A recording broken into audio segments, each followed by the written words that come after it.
এই নির্লজ্জ জায়গায় থাকতে চাই না। চাকরি করার দরকার নাই, ক্ষেত খামারে কাজ করবো, তাতে আমার ভালো।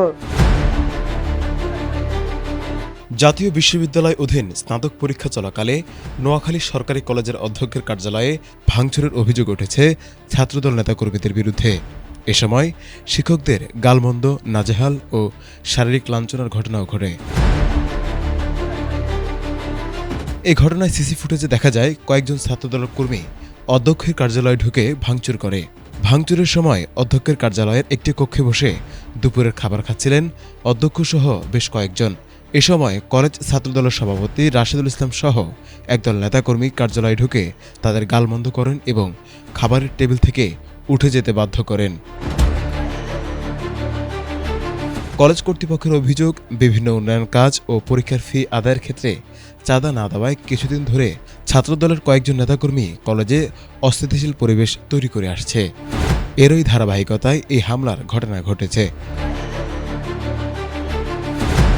অধ্যক্ষের কার্যালয়ের সামনে ভেতরে ভাঙা পানির মগ ছিটিয়ে রয়েছে। শিক্ষকদের জন্য আনা খাবার প্লেট পড়ে থাকতে দেখা যায়। ক্যাম্পাসে ছাত্রদলের নেতাকর্মীদের অবস্থান করতে দেখা গেছে। একই সঙ্গে পুলিশও অবস্থান নেয়। তবে এ ঘটনা ছাত্রদলের কেন্দ্রীয় সংসদ 4 কর্মীকে 2 মাসের শোকজ চিঠি পাঠিয়েছেন। সুদারাম থানার কর্মকর্তা মোহাম্মদ তৌহিদুল ইসলাম বলেন, খবর পেয়ে পুলিশ ঘটনাস্থলে গিয়েছে। অভিযোগ পেলে তদন্ত করে প্রয়োজনীয় ব্যবস্থা নেওয়া হবে। নোয়াখালী থেকে পাঠানো মানিক ভাইয়ার রিপোর্ট, এটিএন বাংলা।